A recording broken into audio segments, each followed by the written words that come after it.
Sebuah gudang tempat penyimpanan kue di Kota Cimahi, Jawa Barat ludes terbakar. Pihak kepolisian masih menyelidiki penyebab terjadinya kebakaran.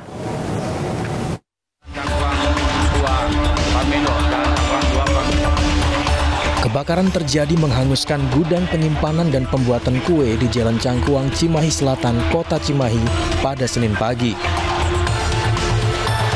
Petugas pemadam kebakaran yang datang ke tempat kejadian langsung berjibaku memadamkan api yang sudah membakar sejumlah ruangan.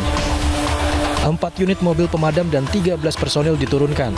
Petugas sempat kesulitan akibat aliran listrik yang masih menyala. Api berhasil dipadamkan 30 menit kemudian. Kesulitannya tadi awalnya dari listrik karena pihak PLN belum tiba di lokasi. Jadi kita koordinasi dulu dengan PLN. Untuk yang diturunkan 4 unit. Ya, 4 unit dengan kekuatan 13 personil. Penyebab kebakaran serta kerugian masih dalam penyelidikan pihak kepolisian. Beruntung tidak ada korban jiwa dari peristiwa ini. Dari Cimahi, Jawa Barat, Yuwono Wahyu, iNews melaporkan. Pasca kebakaran yang terjadi di Penjaringan, Jakarta Utara, warga masih berada di posko pengungsian. Meski bantuan telah disalurkan, namun warga masih membutuhkan pakaian dan selimut.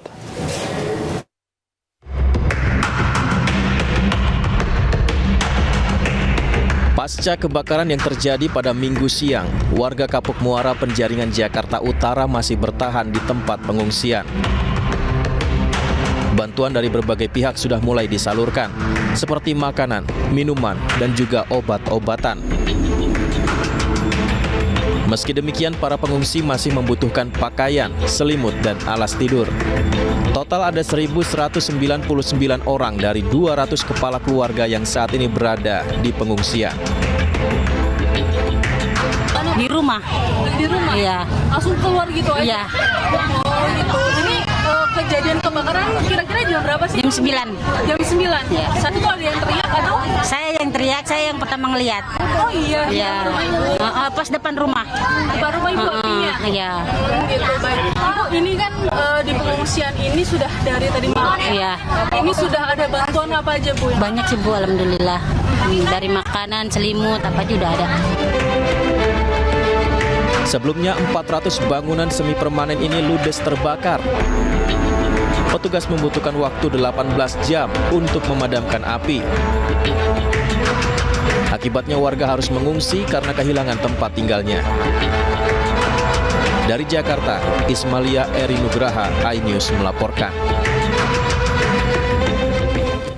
Dan untuk mengetahui kondisi terkini terkait korban kebakaran di Penjaringan, Jakarta Utara, sudah bergabung bersama kami Salam Rahmat yang saat ini berada di lokasi. Selamat sore, Salam. Pasca kebakaran, bagaimana kondisi saat ini di sana? Ya, baik, selamat sore Davi dan juga pemirsa. Inilah situasi terkini pasca kebakaran hebat yang terjadi di kawasan padat penduduk yang berada di kawasan Kapuk Muara, Penjaringan, Jakarta Utara pada Minggu pagi kemarin. Di mana untuk api sendiri ini sudah berhasil dipadamkan pada pukul 3 dini hari tadi. Namun dari pantauan kami di lapangan, ini kami masih melihat sekiranya masih ada di beberapa titik asap-asap yang masih membumbung di sekitaran kawasan TKP kebakaran ini. Di mana dapat kami sampaikan juga kepada Anda, Davi dan juga pemirsa, bahwa yang terlihat di layar kaca Anda ini adalah situasi terkini dari warga yang saat ini juga sudah diperbolehkan untuk melihat bagaimana kondisi terkini dari rumah mereka pasca kebakaran tersebut terjadi, di mana warga ini juga masih berharap sekiranya masih bisa mengais sisa-sisa dari kebakaran yang terjadi di rumah mereka pada pagi hari kemarin, di mana saat ini warga juga sejatinya masih berharap sekiranya masih ada barang-barang yang masih bisa diselamatkan oleh warga. Banyaknya bangunan yang terbuat dari kayu dan juga triplek ini membuat api dengan cepat melahap di kawasan padat penduduk ini. Kebakaran yang menghanguskan ini sedikitnya kurang lebih 400 bangunan rumah di kawasan Penjaringan. Ini membuat kurang lebih 1.000 warga ataupun juga 1.000 jiwa ini mengungsi di posko pengungsian yang disediakan oleh sejumlah pihak, mulai dari BPBD, lalu juga ada dari Kementerian Sosial, Dinas Sosial, sipil, lalu juga ada dari TNI. Dan dapat kami sampaikan juga kepada Anda, Davi dan juga pemirsa, bahwasannya di sekitaran tempat kami melaporkan saat ini juga warga ini sejatinya mulai membangun dari adanya tenda-tenda darurat yang dibangun oleh warga, di mana dari pantauan kami di lapangan ini juga tidak sedikit dari warga yang membangun tenda-tenda darurat. Lantaran ini mereka membangunnya di kawasan atas tanah milik mereka sendiri. Dan terlihat juga di layar kaca Anda, ini merupakan salah satu dari tenda darurat yang dibangun oleh warga sendiri, di mana di tanah mereka ini juga dibangun tenda-tenda darurat, di mana dari para pengungsi sendiri yang berada di kawasan tenda darurat ini sejatinya tidak sedikit yang ada di kawasan belakang kami saat ini.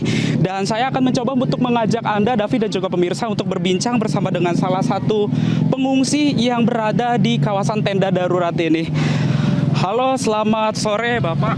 Ya, sore. Dengan Bapak siapa Pak? Bapak Hasan. Pak Hasan, ini kalau boleh tahu Pak, siapa saja Pak yang tinggal di tenda darurat ini Pak? Di sini tenda sekeluarga, Pak.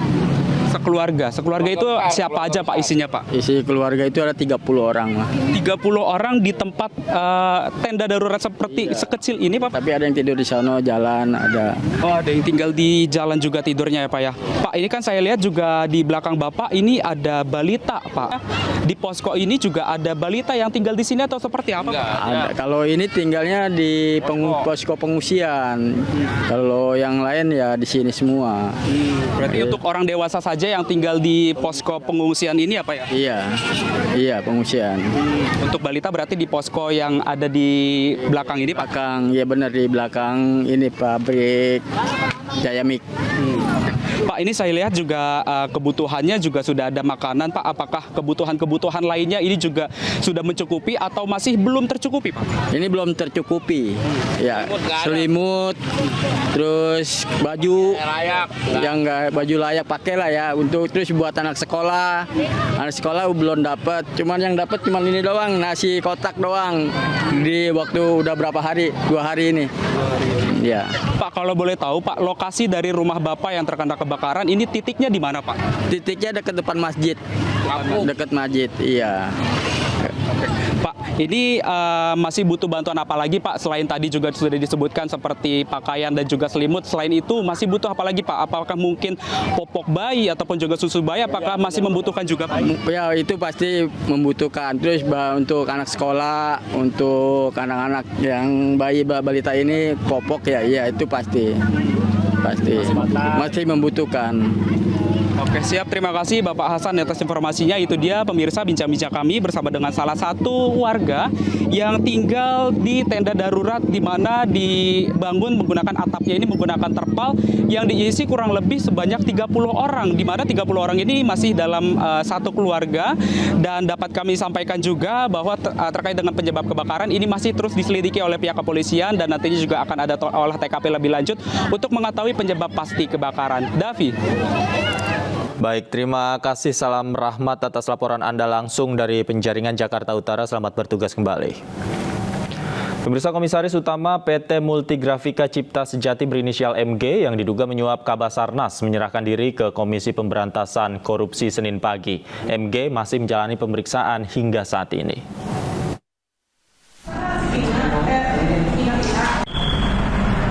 Komisaris Utama PT Multigrafika Cipta Sejati berinisial MG yang diduga menyuap Kabasarnas tiba di gedung KPK di Kuningan, Jakarta Selatan.